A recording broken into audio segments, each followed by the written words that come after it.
ವರ್ಷ ಹೊಸದಾಯ್ತು. 2024 ದಾಟಿ 2025ಕ್ಕೆ ನಾವೇನೋ ಹೆಜ್ಜೆ ಇಟ್ಟು ದೇವ್ರ ನಾಮಕ್ಕೆ ಸ್ತೋತ್ರ. ನಾವು ಈ ವರ್ಷಕ್ಕೆ ಪದಾರ್ಪಣೆ ಮಾಡುವಂತೆ ಕರ್ತನು ತಾನೇ ನಮ್ಮನ್ನು ನಡೆಸಿದಾನೆ. ಅದು ಆತನಿಗೆ ನಾವು ಎಷ್ಟೋ ಕೃತಜ್ಞತೆ ಸಲ್ಲಿಸೋಣ. ದೇವರ ವಾಕ್ಯದಲ್ಲಿ ಒಂದು ಮಾತಿದೆ. ಪ್ರಸಂಗಿ ಗ್ರಂಥಕರ್ತ ಒಂದು ಮಾತನ್ನ ಹೇಳ್ತಾನೆ. ಆತ ಏನ್ ಹೇಳ್ತಾನಂದ್ರೆ, ಇದ್ದದ್ದು ಇದ್ದ ಹಾಗೆ ಇರುವುದು. ಪ್ರಸಂಗಿ ಗ್ರಂಥ 1ನೇ ಅಧ್ಯಾಯ 9ನೇ ವಚನದಲ್ಲಿ ಎಂಬುದಾಗಿ ನೆನೆಸ್ತೇನೆ. ಇದ್ದದ್ದೇ ಇರುವುದು, ನಡೆದದ್ದೇ ನಡೆಯುವುದು, ಲೋಕದಲ್ಲಿ ಹೊಸದೇನೂ ಇಲ್ಲ. ಈಗೋ ಹೊಸದೆನಿಸಿಕೊಳ್ಳುವ ವಸ್ತುವಿದ್ದರೂ ಅದು ಪೂರ್ವದಲ್ಲಿ ನಮಗಿಂತ ಮುಂಚಿನ ಯುಗಗಳಲ್ಲಿಯೂ ಇದ್ದದ್ದೇ. ಇದನ್ನು ನಾವು ನೋಡುವಾಗ there is a sort of reality. ಸೊಲೊಮೋನನ ಒಂದು ಅಬ್ಸರ್ವೇಷನ್ ಅಲ್ಲಿ, ಆತನ ಒಂದು ಪರಿಶೀಲನೆಯಲ್ಲಿ ಪ್ರಸಂಗಿ ಗ್ರಂಥಕರ್ತ ಹೇಳುವಾಗ ಆತ ತನ್ನನ್ನು ತಾನು ಪರಿಚಯಿಸಿಕೊಳ್ಳುತ್ತಾ ಹೇಳ್ತಾನೆ. ದಾವೀದನ ಮಗನು, ಯೆರೂಸಲೇಮಿನಲ್ಲಿ ಆಳುವ ಅರಸನೂ ಆಗಿದ್ದವನು, ಮಹಾಜ್ಞಾನಿ. ಯಾಕೆ ಹೀಗೆ ಹೇಳಿದನಂದ್ರೆ, ವರ್ಷ ಹೊಸದು ಸರಿ, ಆದ್ರೆ ಹೊಸ ವರ್ಷಕ್ಕೆ ನಾವು ಹೆಜ್ಜೆ ಇಡುವಾಗ ಒಬ್ಬ ಸಹೋದರ ಒಂದು ವೇಳೆ ತಂದೆ ತಾಯಿಗಳಿಗೆ ಅಲ್ಲಿವರೆಗೂ ವಿಧೇಯತೆ ಇಲ್ಲದೆ ಇರೋನಾಗಿದ್ದು, ಒಂದು ವೇಳೆ ಅಮ್ಮ ನಾನು ಈ ವರ್ಷದಲ್ಲಿ ನಾನು ವಿಧೇಯನಾಗಿ ನಡ್ಕೊಳ್ತೇನೆ, ಅಥವಾ ಒಬ್ಬ ಸಹೋದರ ಮಾನಸಾಂತರ ಹೊಂದಿದವನಾಗಿ, ಬ್ರದರ್ ಕಳೆದ ವರ್ಷ ನಾನು ಆರಾಧನೆಗೆ ಕ್ರಮವಾಗಿ ಬರ್ಲಿಕ್ಕಾಗ್ಲಿಲ್ಲ, ಈ ವರ್ಷದಲ್ಲಿ ನಾನು ದೇವರ ಸನ್ನಿಧಿಯಲ್ಲಿ ಮೊದಲೇ ಇರುತ್ತೇನೆ ಅಂತಕ್ಕಂತ ಒಂದು ನಿರ್ಣಯವನ್ನು ತೆಗೆದುಕೊಂಡರೆ, ಒಂದು ವೇಳೆ ಒಬ್ಬ ಕ್ರೈಸ್ತ ಸಹೋದರ ಆತನು ಕ್ರೈಸ್ತ ಕುಟುಂಬದಲ್ಲಿ ಗಂಡ ಹೆಂಡತಿ ನಡುವೆ ಸಾಮರಸ್ಯವಿಲ್ಲದೆ ಹೋಗಿದ್ದರೆ, ಆ ಸಂದರ್ಭದಲ್ಲಿ ಆ ಸಹೋದರ ಕಳೆದ ವರ್ಷದಲ್ಲಿ ಇದ್ದ ಹಾಗೆ ಇಲ್ಲದೆ ಈ ವರ್ಷದಲ್ಲಿ ನಾನು ನಿನ್ನ ಮನಸ್ಸನ್ನು ನೋಯಿಸದೆ ತುಂಬಾ ಚೆನ್ನಾಗಿ ನೋಡ್ಕೊಳ್ತೇನೆ ಅಂತ ತನ್ನ ಪತ್ನಿಗೆ ಹೇಳಿದರೆ, ಅಥವಾ ಆ ಸಹೋದರಿ ತನ್ನ ಗಂಡನಿಗೆ ಈ ಕಳೆದ ವರ್ಷದಂತೆ ಅಲ್ಲ, ಈ ವರ್ಷ ನಾವಿನ್ನೂ ಹೆಚ್ಚಾಗಿ ಕುಟುಂಬ ಪ್ರಾರ್ಥನೆ ಮಾಡೋಣ, ದೇವರನ್ನು ಆಶ್ರಯಿಸಿಕೊಳ್ಳೋಣ ಎನ್ನುವ ಆಲೋಚನೆಗಳೊಂದಿಗೆ ನಾವು ಹೊಸತನದಲ್ಲಿ ದಿನ ದಿನವೂ ಆತನ ಒಂದು ಕೃಪಾವರಗಳು ಹೊಸದಾಗಿ ನಮಗೆ ಬರುವ ಹಾಗೆ, ಆ ಹೊಸದಾಗಿ ನಾವು ಚಿಂತಿಸುವುದಾದರೆ ನೂತನ ವರ್ಷ ನಿಜಕ್ಕೂ ಕೂಡ ಹಾಗಾದ ಹೊಸ ವರ್ಷ ಎಂಬುದಾಗಿ ಅಂದ್ಕೋಬಹುದು. ಇಲ್ಲದ ಹೋದ್ರೆ ಇದ್ದದ್ದು ಇದ್ದ ಹಾಗೆ ಎಂಬುದಾಗಿ. ಪ್ರಿಯರೇ, ಲೋಕದಲ್ಲಿ ಅನೇಕ ರೀತಿಯ ಅನಿಶ್ಚಿತ ಸಂಗತಿಗಳಿವೆ. There is lot of uncertainty in the world today. ಎಲ್ಲ ರಂಗಗಳಲ್ಲಿಯೂ ಕೂಡ ಯಾವುದು ಕೂಡ they are not sure of what they speak. They are not sure of what they tell. They are not sure of what they believe. ಅವ್ರು ಏನು ನಂಬುತ್ತಾರೋ ಅದರ ಬಗ್ಗೆ ಖಾತ್ರಿ ಇಲ್ಲ. ಅವ್ರು ಏನು ಮಾಡ್ತಾರೋ ಅದರ ಬಗ್ಗೆ ಅವರಿಗೆ ಖಾತ್ರಿ ಇಲ್ಲ. ಅವ್ರು ಏನು ತಿಳಿದುಕೊಳ್ತಾರೋ ಅದರ ಬಗ್ಗೆ ಸ್ಪಷ್ಟತೆ ಇಲ್ಲ. ಯಾವುದೇ ರಂಗದಲ್ಲಿ ನೋಡಿದ್ರು, ವ್ಯಾಪಾರ ರಂಗದಲ್ಲಿ ಅನಿಶ್ಚಿತ ಸ್ಥಿತಿ, ರಾಜಕೀಯ ರಂಗದಲ್ಲಿ ಅನಿಶ್ಚಿತ ಸ್ಥಿತಿ, ವೈಜ್ಞಾನಿಕ ರಂಗದಲ್ಲಿ ಅನಿಶ್ಚಿತ ಸ್ಥಿತಿ, ಸಾಮಾಜಿಕ ರಂಗದಲ್ಲಿ ಅನಿಶ್ಚಿತ ಸ್ಥಿತಿ. There is uncertainty everywhere. ಈ ಎಲ್ಲ ಅನ್ಸರ್ಟನೆಸ್ ನಡುವೆ, ಈ ಎಲ್ಲ ಅಸ್ಪಷ್ಟತೆಗಳ ನಡುವೆ ಒಬ್ಬ ವಿಶ್ವಾಸಿಯನ್ನು, ಒಬ್ಬ ಸಹೋದರನನ್ನು, ಒಬ್ಬ ಸಹೋದರಿಯನ್ನು ಬಲಪಡಿಸುವುದು ಯಾವುದು ಬಲಪಡಿಸುವುದು ಎಂಬುದಾಗಿ ನಾವು ಯೋಚನೆ ಮಾಡುವುದಾದ್ರೆ, ನಾವು ದೇವರ ಬಳಿಗೆ ಬರಬೇಕು. ನಮ್ಮಲ್ಲಿರುವ ಪ್ರತಿಯೊಬ್ಬೊಬ್ಬ ಸಹೋದರ ಸಹೋದರಿ ಕೂಡ ಕ್ರಿಸ್ತನ ರಾಯಭಾರಿಗಳಾಗಿ ನಾವು ಆತನ ಸನ್ನಿಧಿಯಲ್ಲಿ ನಿಲ್ಲುವಂತವರಾಗಬೇಕು. ಕರ್ತನಲ್ಲಿ ಪ್ರಿಯರೇ, ದೇವರ ಯೋಜನೆ ನಮ್ಮ ಬಗ್ಗೆ ಏನಿದೆ ಎಂಬುದನ್ನು ನಾವು ತಿಳಿದುಕೊಳ್ಳಬೇಕು. ದೇವರ ದರ್ಶನ ನಾವು ದೇವರಿಗಾಗಿ ಮಾಡಬೇಕಾಗಿರುವಂತ ಒಂದು ಸಂಕಲ್ಪ ಏನು, ದೇವರ ಚಿತ್ತ ನಮ್ಮ ಜೀವಿತದಲ್ಲಿ ಏನಿದೆ ಎಂಬುದನ್ನ ನಾವು ಗಮನಿಸಿಕೊಳ್ಳುವುದಾದರೆ, ಕರ್ತನಲ್ಲಿ ಪ್ರಿಯರೇ, ಈ ದಿನದ ಸಂದೇಶಕ್ಕೆ ನಾನು ರೆಗ್ಯುಲರ್ ಸ್ಟಡಿನಿಂದ ಇವತ್ತು ಒಂದು ಸ್ಪೆಷಲ್ ಮೆಸೇಜ್ ಕಡೆಗೆ, ಹೊಸ ವರ್ಷಕ್ಕೆ ನಮ್ಮ ಪ್ರೀತಿಯ ಸಹೋದರ ಸಹೋದರಿಯರನ್ನ ಸಜ್ಜುಗೊಳಿಸತಕ್ಕಂತ ಒಂದು ಸಲುವಾಗಿ ಒಂದು ಆತ್ಮೀಯ ಸಂದೇಶವನ್ನ ನಿಮ್ಮೊಂದಿಗೆ ಹಂಚಿಕೊಳ್ಬೇಕಂತಕ್ಕಂತ ಒಂದು ಆಲೋಚನೆ ಕರ್ತನು ನನ್ನಲ್ಲಿ ಇಟ್ಟಿರೋದ್ರಿಂದ ವಾಕ್ಯ ಭಾಗಕ್ಕೆ ನಾನು ಹೋಗ್ತೇನೆ. ನಾವು ಆ ವಾಕ್ಯ ಭಾಗವನ್ನ ಗಮನಿಸೋದಕ್ಕಿಂತ ಮುಂಚೆ ನೆನಪಿನಲ್ಲಿ ಇಡೋಣ, ದೇವರ ಪ್ರಣಾಳಿಕೆ ಏನು ನನ್ನ ನಿನ್ನ ಬಗ್ಗೆ. ನಾವೇನು ಮಾಡ್ತಾ ಇದ್ದೀವಿ ಅಥವಾ ಹಿಂದೆ ನಾವೇನು ಮಾಡಿದ್ವಿ, ದೇವರ ದರ್ಶನವೇನು, ಪ್ರಣಾಳಿಕೆ ಯೋಜನೆ ದೇವರದ್ದು, ದರ್ಶನ ಪಡೆದುಕೊಳ್ಳಬೇಕಾಗಿರೋನು ಭಕ್ತನು, ವಿಶ್ವಾಸಿ, ಸಹೋದರ. ಆದರೆ ದರ್ಶನವನ್ನು ತೊಲಗಿ ಹೋದರೆ ಆಗ ದೇವರು ಕೂಡ ಇನ್ನೂ ಆಪ್ಷನ್ಸ್ ಕೊಡ್ತಾರೆ. ನನ್ನ ಸಂದೇಶಕ್ಕೆ ಹೋಗ್ತಾ ಇದ್ದೇನೆ. ದಯಮಾಡಿ ಯೆರೆಮೀಯನ ಪ್ರವಾದನ ಗ್ರಂಥ 18ನೇ ಅಧ್ಯಾಯ 1-4 ವಚನಗಳನ್ನು ಓದಬೇಕೆಂದು ನಾನು ಕೇಳಿಕೊಳ್ತೇನೆ. ಯೆರೆಮೀಯ ಪ್ರವಾದನ ಗ್ರಂಥ 18ನೇ ಅಧ್ಯಾಯ 1-4 ವಚನಗಳು. ಯೆಹೋವನು ಯೆರೆಮೀಯನಿಗೆ, ನೀನೆದ್ದು ಕುಂಬಾರನ ಮನೆಗೆ ಇಳಿದು ಹೋಗು, ಅಲ್ಲೇ ನನ್ನ ನುಡಿಯನ್ನು ನಿನಗೆ ಕೇಳ ಮಾಡುವೆನು ಎಂಬ ಮಾತನ್ನು ದಯಪಾಲಿಸಿದನು. ಆಗ ನಾನು ಕುಂಬಾರನ ಮನೆಗೆ ಇಳಿದು ಹೋದೆನು. ಇಗೋ, ಅವನು ಚಕ್ರದ ಮೇಲೆ ತನ್ನ ಕೆಲಸವನ್ನು ನಡೆಸುತ್ತಿದ್ದನು. ಆ ಕುಂಬಾರನು ಜೇಡಿ ಮಣ್ಣಿನಿಂದ ಮಾಡುತ್ತಿದ್ದ ಪಾತ್ರೆಯು ಅವನ ಕೈಯಲ್ಲಿ ಕೆಟ್ಟು ಹೋಗಲು ಪುನಃ ತನಗೆ ಸರಿತೋಚಿದ ಹಾಗೆ ಅದನ್ನು ಹೊಸ ಪಾತ್ರೆಯನ್ನಾಗಿ ಮಾಡಿದನು. ಪುನಃ ಆತನಿಗೆ ಸರಿತೋಚುವ ಹಾಗೆ. ಇಲ್ಲಿ ಒಂದು ಕಂಪ್ಯಾರಿಸನ್, ಇಲ್ಲಿ ಒಂದು ಹೋಲಿಕೆಯನ್ನು ಕೊಡ್ತಾನೆ ದೇವರು. ತನ್ನನ್ನು ಕುಂಬಾರನ ಒಂದು ಏನು ರೂಪಕ್ಕೆ, ಕುಂಬಾರನ ಹೋಲಿಕೆಗೆ ತನ್ನನ್ನು ತಗೊಂಡು, ಈ ಕುಂಬಾರನು ಮಾಡಿದ ಹಾಗೆ ನಾನು ನನ್ನ ಇಸ್ರಾಯೇಲ್ ಜನಾಂಗಕ್ಕೆ ಮಾಡಬಾರದು. What is a reason? ಅಲ್ಲಿ ಏನು ಕಾರಣ ಇರುವುದು? ಕರ್ತನಲ್ಲಿ ಪ್ರಿಯರೇ, ಆ ಚಕ್ರದ ಮೇಲೆ ಆ ಜೇಡಿ ಮಣ್ಣು, ದೇವರ ಮನಸ್ಸಿನಲ್ಲಿ ಒಂದು ಆಲೋಚನೆ ಇತ್ತು. ದೇವರ ಮನಸ್ಸು ಆ ಚಕ್ರದ ಮೇಲಿರುವ ಆ ಜೇಡಿ ಮಣ್ಣಿನ ಮೇಲೆ ಒಂದು ವಿಶಿಷ್ಟವಾದ ಆಕಾರವನ್ನು, ಒಂದು ವಿಶೇಷವಾದ ಪಾತ್ರವನ್ನ ಮಾಡ್ಬೇಕೆಂಬುದಾಗಿ ತನ್ನ ಮನಸ್ಸಿನಲ್ಲಿ ಯೋಜನೆ ಇತ್ತು. ಆದರೆ ಆ ಯೋಜನೆಯು ಸಾಕಾರಗೊಳ್ಳದೆ ಆ ಜೇಡಿ ಮಣ್ಣು ಕೆಟ್ಟು ಹೋಯಿತು. ಇನ್ನೊಂದು ಭಾಷಾಂತರದಲ್ಲಿ ಅದು ಬಿದ್ದು ಹೋಯಿತು. ಇನ್ನೊಂದು ಭಾಷಾಂತರದಲ್ಲಿ ನಾವು ನೋಡುವಾಗ ಅದು ಜಾರಿ ಹೋಯಿತು, ಕೈ ಜಾರಿ ಹೋಯಿತು, ಬಿದ್ದು ಹೋಯಿತು. ಹಾಗಾದ್ರೆ ಕುಂಬಾರನು ಏನು ಮಾಡಿದನು? Again he has taken that clay. ಪುನಃ ಆ ಮಣ್ಣನ್ನ ಆತನು ತೆಗೆದುಕೊಂಡನು. ಪ್ರಿಯರೇ, ಆ ಮಣ್ಣನ್ನು ತೆಗೆದುಕೊಳ್ಳುವಾಗ ಆತನು ಯೋಚನೆಯನ್ನು ಕೂಡ ಮಾಡ್ತಿದ್ದೆನು, ಇನ್ನೊಂದು ರೀತಿಯ ಪಾತ್ರೆಯನ್ನು ಮಾಡ್ತೇನೆ. ನೆನಪಿನಲ್ಲಿಡಿ, our God is a God of choices. Our God is a God of options. There is a place for even a wounded soldier in God's army. ಒಂದು ವೇಳೆ ಕಳೆದ ವರ್ಷ ವೈಫಲ್ಯಗಳಾಗಿರ್ಬೋದು, ಕಳೆದ ವರ್ಷ ನಡೆಯಬೇಕಾದಷ್ಟು ಕರ್ತನ ಒಂದು ಆಜ್ಞೆಗಳ ಪ್ರಕಾರ ನಡಿಲಿಕ್ಕಾಗದೇ ಇದ್ದಿರಬಹುದು, ಎಡ್ರು ತೊಡ್ರುಗಳು ಜೀವನದಲ್ಲಿ ಬಂದಿರಬಹುದು. ಆದರೆ ದೇವರು ಕೈ ಬಿಡುವನಲ್ಲ. He gives a second chance. ದೇವರು ಅವಕಾಶಗಳನ್ನು ಕೊಡುವಂತ ದೇವರು. ಕರ್ತನಲ್ಲಿ ಪ್ರಿಯರೇ, ಅದಕ್ಕಾಗಿಯೇ ದೇವರು ಆರಿಸಿಕೊಂಡಿದ್ದು ನಮ್ಮನ್ನು. ಹೇಗೆ ಆರಿಸಿಕೊಂಡನು? ಯೆರೆಮೀಯನ ಗ್ರಂಥ ದಯಮಾಡಿ ನೋಡ್ರಿ, 1ನೇ ಅಧ್ಯಾಯ 5ನೇ ವಚನ.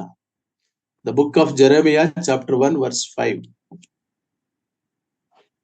ನಾನು ನಿನ್ನನ್ನು ಗರ್ಭದಲ್ಲಿ ರೂಪಿಸುವುದಕ್ಕೆ ಮುಂಚೆ ನಿನ್ನನ್ನು ತಿಳಿದಿದ್ದೇನು. ನೀನು ಗರ್ಭದಲ್ಲಿ ರೂಪಿಸುವುದಕ್ಕಿಂತ ಮುಂಚೆ ನಿನ್ನನ್ನು ತಿಳಿದಿದ್ದೇನು. ಆ ಪಾಯಿಂಟ್ ನೋಟ್ ಮಾಡ್ಕೊಳ್ಳಿ. ತಿಳಿದಿದ್ದೇನು, ಇನ್ನೊಂದು ಓದಮ್ಮ. ನೀನು ಉದರದಿಂದ ಬರುವುದಕ್ಕೆ ಮೊದಲೇ ನಿನ್ನನ್ನು ಪ್ರತಿಷ್ಠಿಸಿದೆನು. ಪ್ರತಿಷ್ಠಿಸಿದೆನು, ನೋಟ್ ಮಾಡ್ಕೊಳ್ಳಿ. ಜನಾಂಗಗಳಿಗೆ ಪ್ರವಾದಿಯನ್ನಾಗಿ ನಿನ್ನನ್ನು ನೇಮಿಸಿದ್ದೇನೆ. See the chronological order of Lord's choosing. ದೇವರು ನನ್ನನ್ನು ನಿನ್ನನ್ನು ಆರಿಸಿಕೊಳ್ಳುವಾಗ ಆತನು ಗರ್ಭದೊಳಗಡೆನೆ ತಿಳಿದಂತವ ದೇವರು. ಆತನು ಉದರದೊಳಗಿಂದ ಬರುವಾಗಲೇ ಪ್ರತಿಷ್ಠೆ ಮಾಡುವ ದೇವರು. ಗಾಡ್ ಅನಾಯಿಂಟ್ಸ್, ತನ್ನ ಕರೆಯುವಿಕೆ, ತನ್ನನ್ನು ಕರೆದ ದೇವರ ಒಂದು ಕರೆಯುವಿಕೆಯ ಆ ಪ್ರಮಾಣದ ಮಟ್ಟವನ್ನ ನಾವು ಬಹಳ ಸ್ಪಷ್ಟವಾಗಿ ಅರ್ಥ ಮಾಡ್ಕೊಳ್ಬೇಕು ಪ್ರಿಯರೇ. ಯಾಕಂದ್ರೆ ಈ ಅನಿಶ್ಚಿತ ಜಗತ್ತಿನಲ್ಲಿ ನಿಶ್ಚಯ ಉಂಟಾಗಬೇಕಾದರೆ ನಮ್ಮನ್ನು ಆರಿಸಿಕೊಂಡಿರುವ ದೇವರ ಆರಿಸುವಿಕೆಯನ್ನು ಆಗಾಗ್ಗೆ ವಾಕ್ಯದ ಮೂಲಕವಾಗಿ ನಾವು ಮೆಲುಕು ಹಾಕೊಳ್ತಿರ್ಬೇಕು, ನೆನಪು ಮಾಡ್ಕೊಳ್ತಿರ್ಬೇಕು. ಮೂರನೇ ಅಂಶ ನೋಡುವಾಗ, ಜನಾಂಗಗಳಿಗೆ ನಾನು ನಿನ್ನನ್ನು ಪ್ರವಾದಿಯನ್ನಾಗಿ ನೇಮಿಸಿದ್ದೇನೆ. What a great God. See how ದೇವರು ಆ ಯೆರೆಮೀಯನ ಆತನ ಜನ್ಮ ಈ ಲೋಕಕ್ಕೆ ಆತನು ಪಾದಾರ್ಪಣೆ ಮಾಡೋದಕ್ಕಿಂತ ಮುಂಚೆಯೇ ಆತನ ಬರ್ತ್ ಸರ್ಟಿಫಿಕೇಟ್ ಮೆಟರ್ನಿಟಿ ಹಾಸ್ಪಿಟಲ್ ಇಂದ ಬರೋದಕ್ಕಿಂತ ಮುಂಚೆನೆ ಅಪಾಯಿಂಟ್ಮೆಂಟ್ ಆರ್ಡರ್ ಬಂತು. You are appointed, you are anointed. What a great privilege. ಕರ್ತನಲ್ಲಿ ಪ್ರಿಯರೇ, ನಮ್ಮನ್ನು ನಿಮ್ಮನ್ನು ಜಗದೋತ್ಪತ್ತಿಗೆ ಮುಂಚಿತವಾಗಿಯೇ ಕ್ರಿಸ್ತನಲ್ಲಿ ಆತನು ಆರಿಸಿಕೊಂಡಿದ್ದಾನೆ. God has chosen us before the foundations of the earth. How grateful we must be. ಜೇಡುಮಣ್ಣು ಬಿದ್ದು ಹೋಗಬಹುದು, ಜೇಡುಮಣ್ಣು ವಿಕಾರಗೊಂಡಿರಬಹುದು, ಆದರೆ ಕರ್ತನಾದ ದೇವರು ಕೈ ಬಿಡುವಂತವನಲ್ಲ. ಆದಾಗ್ಯೂ ನಾನು ಸಮಯ ಸಂಕ್ಷಿಪ್ತವಾಗಿರೋದ್ರಿಂದ ಈ ದರ್ಶನವನ್ನ, ದೇವರ ಯೋಜನೆಗೆ ತಕ್ಕಂತ ದರ್ಶನವನ್ನ ಕಳೆದುಕೊಂಡಿರ್ತಕ್ಕಂಥ 3 ಭಕ್ತರುಗಳನ್ನ ನಾನು ನಿಮ್ಮ ಮುಂದೆ ಇವತ್ತು ಅವರನ್ನು ಪ್ರತಿಪಾದಿಸಬೇಕೆಂಬುದಾಗಿ ಬಯಸ್ತೇನೆ.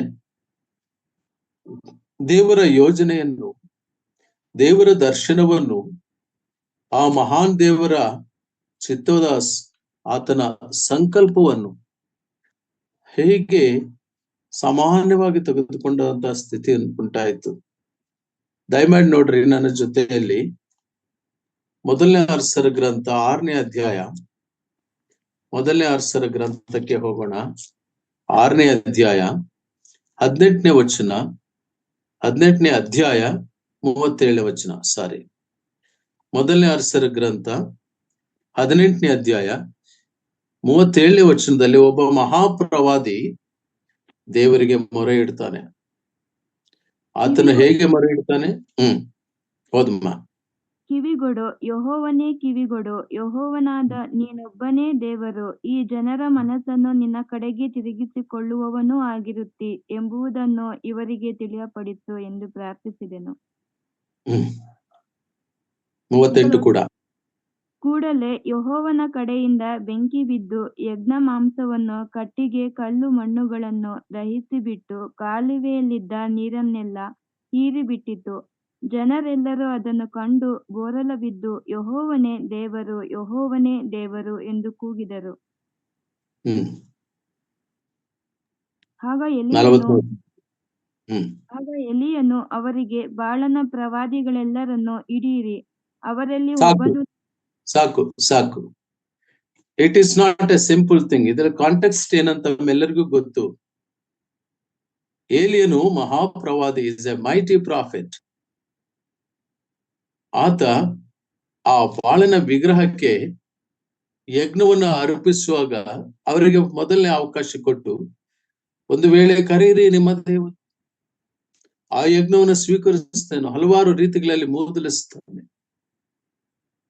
ಆದರೆ ದೇವರ ಒಂದು ಸಾಕ್ಷಾತ್ಕಾರಕ್ಕಾಗಿ, ದೇವರ ಪ್ರತ್ಯಕ್ಷಕ್ಕಾಗಿ ಈ ಮಹಾನ್ ಪ್ರವಾದಿ ಪ್ರಾರ್ಥನೆ ಮಾಡಿದಾಗ ಈಗಾಗಲೇ ಸಹೋದರಿ ಓದಿದ್ರು. ಆತನು ಪ್ರಾರ್ಥನೆ ಮಾಡಿದಾಗ ಕೂಡಲೇ ಯೆಹೋವನ ಕಡೆಯಿಂದ ಬೆಂಕಿ ಬಿದ್ದು ಯಜ್ಞವನ್ನ ಸ್ವೀಕರಿಸಿತು ಪ್ರಿಯರೇ. Such was the power of the prophet Elijah. ಏಲಿಯನ ಒಂದು ಶಕ್ತಿ ಸಾಮರ್ಥ್ಯವು ಅಷ್ಟಿತ್ತು. A mighty prophet, God has empowered him. ದೇವರು ಆತನಿಗೆ, ಸೃಷ್ಟಿಕರ್ತನಾದ ದೇವರು, ಸೃಷ್ಟಿಗೆ ಕಮಾಂಡ್ ಕೊಡುವ ದೇವರು. Let there be light and there is light. ಬೆಳಕಾಗಲಿ ಅಂದ್ರೆ ಬೆಳಕಾಯ್ತು. ಆ ರೀತಿ ಆಜ್ಞಾಪನೆ ಮಾಡ್ತಕ್ಕಂಥ ಆ ಆಜ್ಞಾಪನೆ ಶಕ್ತಿಯ ಒಂದು ಭಾಗ ಏಲಿಯನಿಗೆ ದೇವರು ಕೊಟ್ಟು, ಏಲಿಯನಿಗೆ if he commands the water gates, ಆಕಾಶದ ತೂಬುಗಳಿಗೆ ಆಜ್ಞೆ ಕೊಟ್ಟರೆ ಮಳೆ ಸುರಿಯುತ್ತಿತ್ತು. ಮಳೆಯೇ ನೀನು ಬರಬಾರದು ಅಂತ ಹೇಳಿದ್ರೆ, ಏಲಿಯನು ಪ್ರಾರ್ಥಿಸಿದ್ರೆ ಮಳೆಯು ಬರ್ತಿರ್ಲಿಲ್ಲ. Such was the empowerment provided by the great god. ಅಂತ ಶಕ್ತಿಶಾಲಿ ಆಗಿರುವಂತ ಒಬ್ಬ ಪ್ರವಾದಿ. ಕರ್ತನಲ್ಲಿ ಪ್ರಿಯರೇ, ಆ ದೇವರ ಆತನ ನೇಮಕ, ದೇವರ ಆ ಒಂದು ಆತನ ಬಗ್ಗೆ ಇರ್ತಕ್ಕಂಥ ಆ ಒಂದು ಪ್ರತಿಷ್ಠೆ, ಆತನನ್ನು ನೋಡಿದ್ದು ಇಸ್ರಾಯೇಲು ಜನಾಂಗನ್ನೇ ಇನ್ನು ಮುಂದಕ್ಕೆ ನಡೆಸಬೇಕೆಂಬುದಾಗಿ ದೇವರ ಪ್ರಣಾಳಿಕೆ ಇದ್ದಾಗ, ದೇವರ ಯೋಜನೆ ಇದ್ದಾಗ ದರ್ಶನ ಕಳೆದುಕೊಂಡನು ಈ ಮಹಾಪ್ರವಾದಿ. ಎಸ್, ದೊಡ್ಡ ದೊಡ್ಡ ಭಕ್ತರು ಕೂಡ ದರ್ಶನದಿಂದ ತೊಲಗಿ ಹೋಗುವಂತ ಅಪಾಯಕರವಾದ ದಿನಗಳಿವು. ಲಾಲೆಸ್ನೆಸ್, ಲವ್ಲೆಸ್ನೆಸ್, ಕೇರ್ಲೆಸ್ನೆಸ್, ಗಾಡ್ಲೆಸ್ನೆಸ್, ವಿಷನ್ಲೆಸ್ನೆಸ್ ಎಲ್ಲವೂ ಲೆಸ್. ಯಾಕೆ? ಅನಿಶ್ಚಿತ ಸ್ಥಿತಿ, ದೇವರ ದರ್ಶನ ಹೊರಟು ಹೋಯ್ತು. ಇಷ್ಟು ಅದ್ಭುತ ಮಾಡಿರುವಂತಹ ಈ ಮಹಾನ್ ಪ್ರವಾದಿ, ಅದೇ ಮೊದಲನೇ ಅರಸರ ಗ್ರಂಥ 19ನೇ ಅಧ್ಯಾಯಕ್ಕೆ ಬರುವಾಗ ಆತ ಒಂದು ಕೆಲಸವನ್ನು ಮಾಡ್ತಾನೆ. 4ನೇ ವಚನ ಓದಮ್ಮ. ತರುವಾಯ ತಾನೊಬ್ಬನಾಗಿ ಅರಣ್ಯದೊಳಗೆ 1 ದಿವಸದ ಪ್ರಯಾಣದಷ್ಟು ದೂರ ಹೋಗಿ ಒಂದು ಜಾಲಿಗಿಡದ ಕೆಳಗೆ ಕೂತುಕೊಂಡು ಮರಣವನ್ನು ಅಪೇಕ್ಷಿಸಿದನು. ಅವನು, ಯೆಹೋವನೇ, ನನಗೆ ಸಾಕಾಯಿತು, ಯೆಹೋವನೇ ನನಗೆ ಸಾಕಾಯ್ತು. ಓದಮ್ಮ. ನನ್ನ ಪ್ರಾಣವನ್ನು ತೆಗೆದು ಬಿಡು, ನಾನು ನಿನ್ನ ಪಿತೃಗಳಿಗಿಂತ ಉತ್ತಮನಲ್ಲ ಎಂದು ದೇವರನ್ನು ಪ್ರಾರ್ಥಿಸಿ ಅದೇ ಗಿಡದ ಕೆಳಗೆ ಮಲಗಿಕೊಂಡು ನಿದ್ರೆ ಮಾಡಿದನು. ಸಾಕು. This is the disappointed situation of the prophet. ಒಬ್ಬಳು ಸ್ತ್ರೀಯ ಮಾತಿಗೆ, ಒಬ್ಬಳ ಬೆದರಿಕೆಗೆ ಸರ್ವಶಕ್ತನು ಸರ್ವೋನ್ನತನಾದ ದೇವರು ಕೊಟ್ಟಿರುವ ಆ ಮಹಾಶಕ್ತಿಯನ್ನು, ಅಷ್ಟು ಒಂದು ಆ ಮಹಾ ದೇವರ ನಡೆಸುವಿಕೆಯನ್ನು, ಆ ದರ್ಶನವನ್ನು ಕಳೆದುಕೊಳ್ಳಬಹುದೇ? ಕರ್ತನಲ್ಲಿ ಪ್ರಿಯರೇ, ಈಗ ಏಲಿಯನು ತನ್ನ ಕುರಿತು ಯೋಚನೆ ಮಾಡ್ತಾ ಹೇಳುವಂತ ಮಾತು, ಗಾಡ್ ಸ್ಟಾಪ್ ದಿಸ್ ಪ್ರಾಜೆಕ್ಟ್. ನಾನಿನ್ನ ಮುಂದುವರಿಸಲಾರೆ. I stop here. ನಾನು ನಿಲ್ಲಿಸ್ಬಿಡ್ತೇನೆ. ಕರ್ತನಲ್ಲಿ ಪ್ರಿಯರೇ, ಏಲಿಯನು ತಾನು ತೆಗೆದುಕೊಂಡಿರ್ತಕ್ಕಂಥ ನಿರ್ಣಯಕ್ಕೆ ಪ್ರತಿಕ್ರಿಯೆ ದೇವರು ಎಷ್ಟು ಬಲಪಡಿಸುವ ಪ್ರಯತ್ನ ಮಾಡಿದ್ರು ಗೊತ್ತೇ? ನಂತರದ ಭಾಗದಲ್ಲಿ ನಾವು ನೋಡ್ತೇವೆ, 6ನೇ ವಚನದಲ್ಲಿ, ಒಬ್ಬ ದೇವದೂತನು ಅವನನ್ನು ತಟ್ಟಿ ಎದ್ದು ಊಟ ಮಾಡು ಎಂದು ಹೇಳಿದನು. ಊಟ ಇಲ್ಲದಿದ್ದಾಗ, ನಿರಾಶೆ ಇರುವಾಗ ಇನ್ನೂ ಜಾಸ್ತಿ ನಿರಾಶೆ ಆಗುತ್ತೆ. ಎಷ್ಟು ಚೆನ್ನಾಗಿ ದೇವರು ಆ ಪ್ರವಾದಿಯ ಅವಶ್ಯಕತೆಯನ್ನು ನೋಡಿದ್ದಾನೆ. ಪ್ರಿಯರೇ, God will meet our needs but not our greed. ದೇವರು ನಮ್ಮ ಅವಶ್ಯಕತೆಗಳನ್ನು ಪೂರೈಸಬಲ್ಲನು, ಆದರೆ ನಮ್ಮ ಅತಿಯಾಸೆಗಳನ್ನಲ್ಲ. ದೇವರಿಗೆ ಗೊತ್ತು, ಏಲಿಯನ ಮನಸ್ಥಿತಿ ಗೊತ್ತು, ಏಲಿಯನ ಪರಿಸ್ಥಿತಿ ಗೊತ್ತು. ಈಗ ದೇವದೂತನು ಆತನಿಗೆ ಸುಟ್ಟ ರೊಟ್ಟಿಯನ್ನು ತಂದು ತಂಬಿಗೆ ನೀರು ತನ್ನ ತಲೆಯ ಹತ್ತಿರ ಇರುವುದನ್ನು ಕಂಡು ಅವಳನ್ನು ತೆಗೆದುಕೊಂಡು ತಿಂದು ದೇವದೂತನು ಕೊಟ್ಟನು. ನೀನು ತಗೋ, ತಿನ್ನು ಎಂಬುದಾಗಿ ಹೇಳಿದನು. ತೆಗೆದುಕೊಂಡು ತಿಂದು ಆತನು ಮಲಗಿಬಿಟ್ಟನು. ಕರ್ತನಲ್ಲಿ ಪ್ರಿಯರೇ, ತಿಂದನು, ಮತ್ತು ಕುಡಿದನು, ತಿರುಗಿ ಮಲಗಿದನು. This is the human perspective of looking at the God's vision. ಮಾನವ ಸಂಗತಿಗಳನ್ನು, ಮನುಷ್ಯರ ಸಂಗತಿಗಳನ್ನು ಯೋಚನೆ ಮಾಡೋರಿಗೆ ದೈವಿಕ ಸಂಗತಿಗಳ ಪ್ರಾಮುಖ್ಯತೆ ಅರ್ಥ ಆಗುವುದಿಲ್ಲ. ಸ್ವಾಮಿಯನ್ನು ಪೇತ್ರನು ಹೇಳ್ತಾನೆ, ಸ್ವಾಮಿ, ನನಗೆ ಯೆರೂಸಲೇಮಿನಲ್ಲಿ ಈ ರೀತಿ ಹಿಂಸೆ ಆಗುತ್ತದೆ, ಹಿಂಸಾತ್ಮಕ ಮರಣ ಹೊಂದಬೇಕು, ಅದು ನಿನಗೆ ದೂರವಿರ್ಲಿ ಅಂದಾಗ ಸ್ವಾಮಿ ಹೇಳ್ತಾನೆ, ಪೇತ್ರನೇ, ಅನ್ನಲ್ಲ, ಸೈತಾನನೇ, ನನ್ನಿಂದ ತೊಲಗಿ ಹೋಗು. ಮನುಷ್ಯರ ಸಂಗತಿಗಳನ್ನು ಮಾತ್ರ ಆಲೋಚನೆ ಮಾಡ್ತೀವಿ. ಮನುಷ್ಯರ ಸಂಗತಿಗಳನ್ನು ಆಲೋಚನೆ ಮಾಡುವ ದೃಷ್ಟಿಕೋನ ಬೇರೆ, ದೈವಿಕ ಸಂಗತಿಗಳನ್ನು ಯೋಚನೆ ಮಾಡುವಂತ ಒಂದು ದೃಷ್ಟಿಕೋನ ಬೇರೆ. ಕರ್ತನಲ್ಲಿ ಪ್ರಿಯರೇ, ಆಗ 2ನೇ ಸಾರಿ ಕೂಡ ದೇವದೂತನು 7ನೇ ವಚನದ ನಂತರದ ಭಾಗ ನಾನ್ ನೋಡ್ತೀವಿ. 2ನೇ ಸಾರಿ ಬಂದವನನ್ನು ತಟ್ಟಿ ಅವನಿಗೆ, ಎದ್ದು ಊಟ ಮಾಡು, ನೀನು ನಿನ್ನ ಶಕ್ತಿ ಮೀರುವಷ್ಟು ಪ್ರಯಾಣ ಮಾಡಬೇಕಾಗಿದೆ ಅಂದನು. ಅವನು ಎದ್ದು ತಿಂದು ಕುಡಿದು ಅದರ ಬಲದಿಂದ 40 ದಿವಸ ಹಗಲಿರಲು ಪ್ರಯಾಣ ಮಾಡಿ ದೇವಗಿರಿ ಪಟ್ಟಣವನ್ನು ಸೇರ್ಕೊಂಡನು. ಪ್ರಿಯರೇ, ದೇವಗಿರಿ ಬೆಟ್ಟವನ್ನ, ದೇವಗಿರಿಯಾದ ಹೊರೇಬಿಗೆ ಮುಟ್ಟಿ ಅಲ್ಲಿನ ಒಂದು ಗವಿಯಲ್ಲಿ ಇಳಿದುಕೊಂಡನು. ಅಲ್ಲಿಗೂ ಹೋಗಿ ಎಸ್ಕೇಪ್ ಆದ, ಗವಿಗೆ ಹೋದ, ಒಂದು ಕಂಫರ್ಟ್ ಝೋನ್ಗೆ ಹೋದ. ಸೇವೆಯನ್ನು ಮುಂದುವರಿಸಲಿಲ್ಲ. ಮೈಂಡ್ ಅಲ್ಲಿ ಫಿಕ್ಸ್ ಮಾಡ್ಕೊಬಿಟ್ಟಿದ್ದಾನೆ. ಎಲಿಯ ಸ್ಥಾನವನ್ನ ಕಳೆದುಕೊಂಡವನಾಗ್ತಾ ಇದ್ದಾನೆ. ಆದರೂ ದೇವರು 2 ಸಾರಿ ದೇವದೂತ ಪ್ರಯತ್ನ ಆಯ್ತು, 3ನೇ ಸಾರಿ ದೇವರ ವಾಣಿಯೇ ಬಂತು. ಕ್ರಮವಾಗಿ ನೋಡೋಣ ಬನ್ನಿ. 9ನೇ ವಚನದ ಮಧ್ಯಭಾಗ, ಆಗ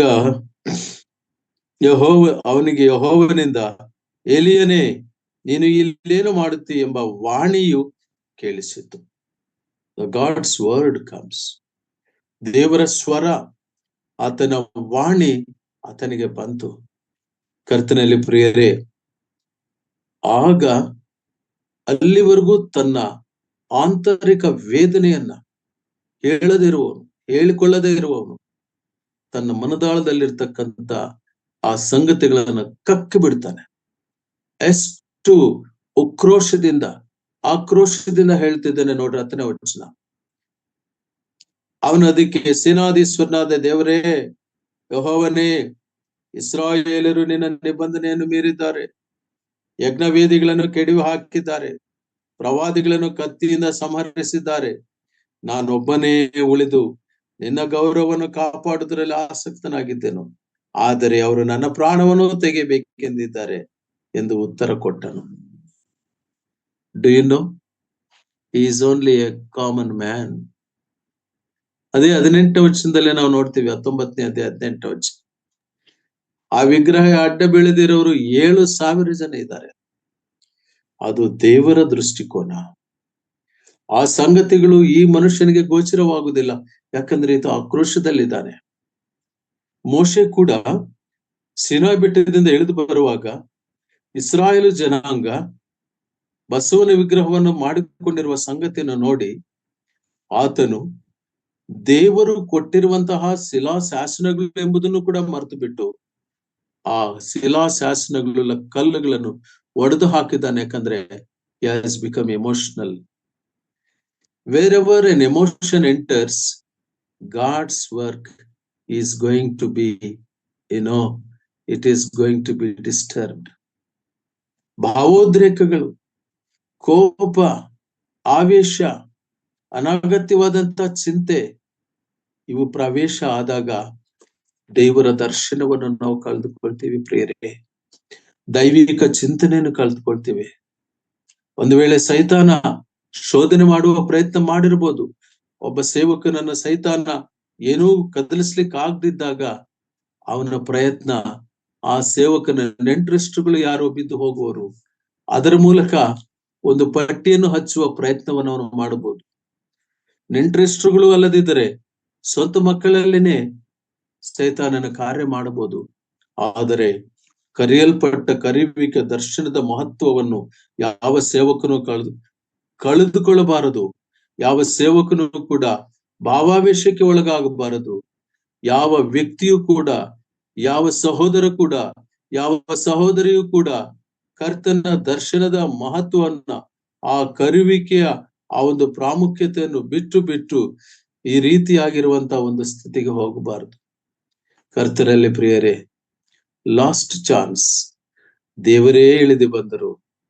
ಆ ಯೋಜನೆಗೆ, ಏಲಿಯನಿಗೆ ದರ್ಶನಕ್ಕೆ, ಆ ಎರಡನ್ನೂ ಕೂಡ ಒಗ್ಗೂಡಿಸುವ ಪ್ರಯತ್ನದಲ್ಲಿ ದೇವರು ಎಷ್ಟು ಪ್ರಯತ್ನ ಮಾಡಿದ್ದಾನೆ. ಪ್ರಿಯ ಸ್ನೇಹಿತ, what a great God we have. ಎಂತಹ ಅದ್ಭುತ ದೇವರು ನೋಡ್ರಿ. ನನ್ನ ಮಾತುಗಳನ್ನ ಧ್ಯಾನಿಸುವಾಗೆಲ್ಲ ನನ್ನ ಹೃದಯದಲ್ಲಿ ಒಂದು ರೀತಿಯ ಬಿಸಿ ಹುಟ್ಟುತ್ತೆ, ಒಂದು ರೀತಿಯ ಶಾಖ ಹುಟ್ಟುತ್ತೆ. What a great God we have. But how do we misconceive the vision of God? ನಾವು ಹೇಗೆ ದೇವರು ನಮಗೆ ಕೊಟ್ಟಂತ ಆತನ ದರ್ಶನ ಅಂದ್ರೆ ಕನಸು ಅಲ್ಲ. ದರ್ಶನ ಅಂದ್ರೆ ಇಲ್ಲಿ ಅಪಾರ್ಥ ಮಾಡ್ಕೊಳ್ಬಾರದು, ಏನೋ ಕಾಣಬೇಕು ಅಂತಲ್ಲ. ದೇವರ ಉದ್ದೇಶ ನಿನ್ನ ನನ್ನ ಜೀವಿತದಲ್ಲಿ, ನನ್ನ ಉದ್ದೇಶ ಈಡೇರ್ಲಿಲ್ಲ ಅಂತ ನಿರಾಶೆ ಪಡುವುದಲ್ಲ. ದೇವರ ಉದ್ದೇಶ ನನ್ನ ಜೀವನದಲ್ಲಿ ಕಳೆದ ವರ್ಷ ಆಗಲಿಲ್ಲ, ಆದ್ರೆ ಮುಂದಿನ ವರ್ಷ ನಾನು ನಿಲ್ಲುತ್ತೇನೆಂಬುದಾಗಿರುವ ಸಂಕಲ್ಪ ಮಾಡಿಕೊಂಡರೆ ಅದು ಹೊಸ ವರ್ಷ. ಕರ್ತನಲ್ಲಿ ಪ್ರಿಯರೇ, ನಾನು ಮುಂದಕ್ಕೆ ಹೋಗ್ತೇನೆ. ದಯಮಾಡಿ ನೋಡ್ರಿ, 11ನೇ ವಚನದ ಮಧ್ಯಭಾಗ, ಅಲ್ಲಿಂದಲೇ, ಆಗ ತಿರುಗಿ ನೀನು ಹೊರಗೆ ಬಂದು ಬೆಟ್ಟದ ಮೇಲೆ ಯೆಹೋವನ ಮುಂದೆ ನಿಲ್ಲು ಎಂಬ ವಾಣಿ ಆಯಿತು. ನೀನು ಬೆಟ್ಟದ ಮೇಲೆ ನಿಂತುಕೋ. ಆಗ ಯೆಹೋವನು ಅಲ್ಲಿ ಹಾದು ಹೋದನು. ಆತನ ಮುಂದೆ ಪರ್ವತಗಳನ್ನು ಭೇದಿಸಿ ಬಂಡೆಗಳನ್ನು ಪುಡಿ ಪುಡಿ ಮಾಡುವಂತ ದೊಡ್ಡ ಬಿರುಗಾಳಿಯು ಬೀಸಿತು. What a great God. ಆತನ ಒಂದು ಸ್ಮಾಲ್ ಮೂವ್ಮೆಂಟ್, ಒಂದು ಚಲನಕ್ಕೆ ಅಲ್ಲಿ ಹಾದು ಹೋಗುವಾಗಲೇನೆ ಬೆಟ್ಟಗಳು ಪುಡಿ ಪುಡಿ ಆದವು, ಬಂಡೆಗಳು ಹೊಡೆದು ಹೋದವು. ಪ್ರಾಯಶಃ ಎಷ್ಟು ಮೈಟಿ ಡೈನಮೈಟ್ಸ್ ಹಾಕಿದ್ರು, ಎಷ್ಟು ಇಂಟರ್ ಕಾಂಟಿನೆಂಟಲ್ ಮಿಸೈಲ್ಸ್ ಹಾಕಿದ್ರು, ಆ ಬೆಟ್ಟಗಳು ಅಷ್ಟು ಪುಡಿ ಪುಡಿ ಆಗುವುದಿಲ್ಲ. ಹಾಗೆ ಪುಡಿ ಪುಡಿ ಆಗಿ ಹೋದವು ಬೆಟ್ಟದ ಬಂಡೆಗಳು. Because of the presence of god. Why the creator God has come down to such extent to a common man? That is the love of God. That is the concern of God. That is the grace of God. ದೇವರು ತನ್ನ ಸೇವಕನನ್ನ ಪ್ರತಿಷ್ಠಾಪನೆ ಮಾಡಿದಾಗ ಆತನ ಸುತ್ತಲೂ ಆತನು ನೀಡುವಂತಹ ಒಂದು ರಕ್ಷಣೆಯ ಚಕ್ರ. ನೋಡ್ರಿ, ಯೆಹೋವನು ಅಲ್ಲಿ ಹಾದು ಹೋದನು. ಆತನ ಮುಂದೆ ಪರ್ವತಗಳನ್ನು ಭೇದಿಸಿ ಬಂಡೆಗಳನ್ನು ಪುಡಿ ಪುಡಿ ಮಾಡುವಂತ ದೊಡ್ಡ ಬಿರುಗಾಳಿ ಬೀಸಿತು. ದ ಬ್ಯೂಟಿ ಇಸ್ ದಟ್ ಯೆಹೋವನು ಅದರಲ್ಲಿ ಇರಲಿಲ್ಲ. ಆ ಬಂಡೆಯ ಶಬ್ದದಲ್ಲಿ, ಆ ಪುಡಿ ಪುಡಿ ಆಗುವ ಆ ಬಿರುಗಾಳಿ ಇದರಲ್ಲಿ ದೇವರು ಇರಲಿಲ್ಲ. ಆದ್ರೆ ದೇವರ ಆತನ ಆಗಮನಕ್ಕೆ ಸೃಷ್ಟಿ ಪ್ರತಿಕ್ರಿಯಿಸಿರುವಂತ ಒಂದು ವಿಧಾನ ಅದು. The creation response to the creator. ಸೃಷ್ಟಿಕರ್ತನ ಪ್ರಸನ್ನತೆಗೆ, ಆತನ ಸನ್ನಿಧಿಗೆ ಸೃಷ್ಟಿ ಪ್ರತಿಕ್ರಿಯಿಸುತ್ತೆ. ಸೃಷ್ಟಿಯು ಪ್ರಸವೇದನೆ ಪಡ್ತಾ ಇದೆ ಕರ್ತನ ಬರೋಣಕ್ಕಾಗಿ. ಆಗ ಯೆಹೋವನು ಅದರಲ್ಲಿ ಇರಲಿಲ್ಲ. ತರುವಾಯ ಭೂಕಂಪ ಉಂಟಾಯಿತು, ಅದರಲ್ಲಿಯೂ ಆತನ ಇರಲಿಲ್ಲ. ಭೂಮಿ ಕಂಪಿಸಿತು. ಒಬ್ಬ ಶಕ್ತಿವಂತನಾದ ಪ್ರವಾದಿ, ಒಬ್ಬ ಶಕ್ತಿವಂತನಾದ ಸೇವಕ ನಿರುತ್ಸಾಹಗೊಂಡಾಗ, ನಿರಾಶೆಗೊಂಡಾಗ, ವಿಧ ವಿಧವಾದ ರೀತಿಯಲ್ಲಿ ದೇವರ ಪ್ರೋತ್ಸಾಹ ಬರುತ್ತಿರುವಂತಹ ವಿಧಾನ ಇದು ನಮಗೆ ಗೊತ್ತಾಗ್ತದೆ ಪ್ರಿಯರೇ. ಒಂದು ವೇಳೆ ಆ ಭೂಕಂಪ ಅದರಲ್ಲಿ ಏನಾದರೂ ದೇವರ ಒಂದು ಪ್ರಸನ್ನತೆ ಇರುತ್ತದ ಎಂಬುದಾಗಿ ನೋಡಿದ್ರೆ ಅದರಲ್ಲಿಯೂ ಆತನಿರಲಿಲ್ಲ. ಭೂಕಂಪವಾದ ನಂತರ ಸಿಡಿಲುಂಟಾಯಿತು, ಅದರಲ್ಲಿಯೂ ಯೆಹೋವನಿರಲಿಲ್ಲ.